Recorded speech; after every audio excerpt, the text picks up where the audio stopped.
Hey, what's up fellas? Welcome to another M2 gameplay video at Long Live. This was about a month ago, the same day as my most previous M2 video uploaded about a month ago. So this video is actually about a month ago. I just haven't really had a chance to edit and make comments on this video until recently, but I still wanted to share it with you guys. Especially with this particular field. You'll find that this video is mainly on this particular field, which is field 1 at Long Live.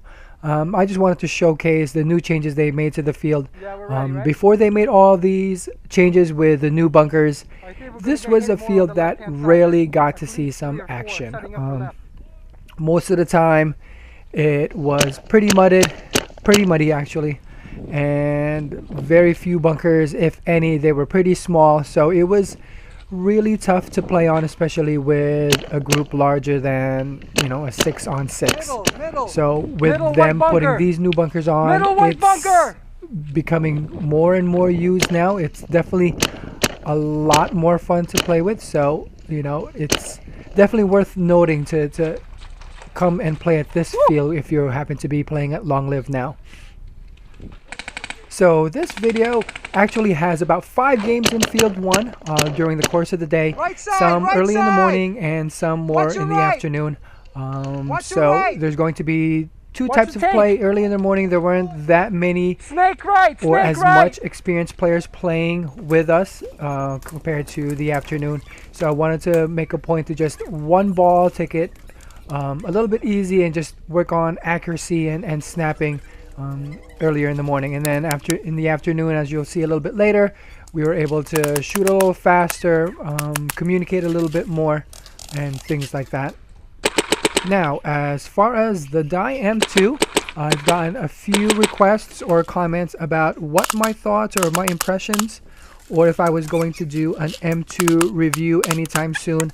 I still feel like I don't know the marker too well at this point. As I'm talking right now, I just checked the shot counter on the M2 and I've only just cleared 2 cases, so I haven't really been able to play with it too much or been out there and use it to actually, I guess, qualify my justified full-fledged review on it. But what I can do is talk about some of my preferences and initial impressions on the gun. Now, first, to start it off, the ergonomics. I do find it, like most people who have held any of the die guns, the UL frame is very comfortable.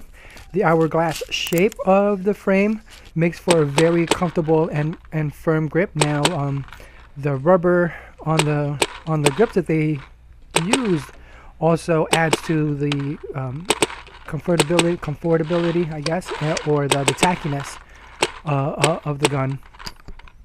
Now, the distance between the high pressure regulator to the grip is somewhat similar to the new Geo 3.5 as well as the CS1. So it kind of feels to be more stable compared to the older Eagles, let's say, with a more compact style. In my opinion, I like the compact style, but this wider stance is growing on me. Now, one thing that I did notice was the length of the high pressure regulator. For me, it doesn't feel long enough, whereas when I grip the foregrip, my pinky is somewhat off. All 4 fingers can't really fit no matter how I hold it, so my pinky's still slightly off, whereas compared to the 3.5 and the G-Tech, they're a little bit longer, and it just I can grip it a little bit better. Like I said, it's not really that important. It's still very comfortable to hold, and very easy to snap shoot with it, but that's just a minor thing that I noticed. Now, on the G-Tech, I just mentioned that it is longer. However, one thing I didn't like about the G-Tech was towards the bottom of the HPR, it's all rubber, and it's not really as solid. I mean, it feels solid, but you can definitely move it if you happen to get a hold of a G-Tech or happen to have a G-Tech yourself, if you just move the bottom, or you can move the bottom of the HPR because it's just rubber and just somewhat hanging. That was one thing I noticed about the G-Tech, but on this one, on the M2, it's all solid. Just a little bit shorter than I would like, but definitely not a deal breaker right there. Okay, so now onto the on and off ASA. I really like what Dye did with this new ASA. The lever seems to be very durable and really easy to turn. As far as my case, I use Ninja Pro V2 Reg, and as many of you know, some of the ASAs out there can be quite difficult to engage or to press the button, whatever the case might be, especially if you're using Planet Eclipse with the pops. Good shot. You've probably heard or have experienced it yourself that it's quite difficult. I shouldn't really say quite difficult, but it definitely takes some effort to push the pops to engage the tank, and that was actually one of my worries when I first got the M2, that it would be difficult to engage. I wasn't sure how the lever would hold up over time, but I quickly found out as soon as I got it and tested it out, it's pretty easy to just engage the ASA. So that's definitely a plus in my book.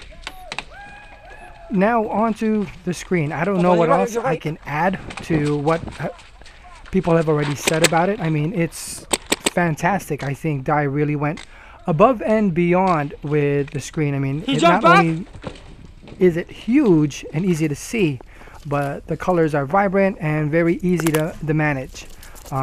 Just the fact that they also use icons for every single setting. It's basically to say to all the people that have used previous DMs before and have been repeatedly asking for a screen, it just seems like I was basically saying, you know what, you've asked for a screen for all these years, how about this one? And let's see what you're going to say about this. Yeah, so the icons in every setting is definitely a very nice touch. It doesn't really add anything to the performance of the gun, but definitely adds to the wow factor as you're changing settings, or you just like to show people what the marker is all about and what it can do. And I'm pretty sure you've also seen all the people uploading their own pics or getting very creative in their boot screen. So definitely nice little option that users can have with their M2. I also like the 5-way navigation joystick that they're using. Definitely very easy to navigate through the menus once you get familiar with all the settings that you can change, or how to quickly get to whatever you need to do. You can basically just easily turn it on and hold it. Hopefully in the future, maybe just a nice double tap for a quick turning on of the marker. But overall, very easy to navigate through the menu. You can either go left, right, up, hold it down. It does take some time to get used to getting to the settings that you want, especially on the field. There was one time I needed to get to the dwell, and I didn't really spend as much time with the manual as I would like to say I did, or I just didn't familiarize myself with the menu as much. So it took some trial and error before the game, but even with that, it was pretty easy to eventually get to it and quickly change it before the game even started. But as far as durability, it doesn't seem flimsy at all. Over time, I would assume there would be some wear to it, but I think that would take lots and lots and lots of navigation, or just click, or maybe even abuse for it to eventually fail. But from what it feels like and what it seems, it's definitely well built and should last for a very long time. Now on to the trigger. Some people like it, some people hate it. Me, I can't really say that I hated it, but it just took some time to get used to, because I think there was just so many ways that you can adjust it, especially the angle of the trigger, so you're not just dealing with a scythe or a blade or a rake or anything like that. You can loosen it up and actually change the angle of the trigger. So it definitely took me a long time just to play with that type of adjustability to get to the way I like my trigger set up. And then after that, once I got the angle, played around with, you know, the stop or the rear activating trigger, the tension, just to get to the way I like it for semi-play. So I can't really say that I hated it. I think most people just needed to take some time. For me and the guns that I've had, I definitely take my time in trying to adjust the trigger the way I like it. Again, it's personal preference. Some people can just roll out with stock settings or just do minimal adjustment and can basically play with it the way it is and not be bothered by it. For me, I'm just a little finicky. I really like to set up my triggers the way I like it in terms of the tension, how light I like it, and the pull just for semi-play. So overall, I did need some extra time, a little bit more time than usual on this trigger. But now that I have it set up to the way I like it, I would say that it's a good trigger. In the future, who knows? Once they come out with aftermarket triggers, maybe critical or custom products, I wouldn't mind trying it out to see how they might have improved on it or just given it a different type of feel. But for now, the stock trigger is very good and can definitely will stay on it for a very long time. It's not like the old MacDev muckers that as soon as I got it, because of the side-to-side play, it just wasn't as light or snappy. Many users, including myself, immediately looked for an aftermarket trigger right off the bat. But with this one, definitely a good trigger. Now, as far as the eye pipes, I have to be honest with you, I wasn't really a big fan of the eye pipes. When I had the DM7, it was okay. I never really had a problem with cracked eye pipes. I made sure that I didn't torque the barrel too much, but I didn't really see the need for it, or I just wasn't a big fan of it. So with this eye pipe, initially I just thought, okay, well, that's their design. Even though they did say that it was going to be more durable, it was going to be thicker than the previous DMs that for the people that had problems with the previous models and the eye pipes cracking, that this was not going to be a problem. I said, okay, that's great. But for me, that wasn't really a selling point in terms of the market. But now, as I get to play with it more, and especially with my most previous outing with the Drone 2, and I was playing with pretty fragile paint, I didn't really experience a lot of barrel breaks, but I did actually much less actually than other people. There were the other guys that experienced a lot more barrel breaks or breaks in the breech than I did. But even with the Drone 2, I experienced at least 2 during the day, and definitely made for a hassle in cleaning around the breech area. Now with this one, I can finally say that I would truly appreciate this design, that it would be easy to just take it out, rinse it with a water bottle, water from the water bottle, and start shooting again. So I'm starting to realize the advantage of having this eye pipe in the die markers. Now, as far as the UL barrel backs, I like the fact that they decided to include 2 backs and 1 front, which is great. The UL barrels continue to be one of the widely used barrels out there. They keep their value. They're very popular.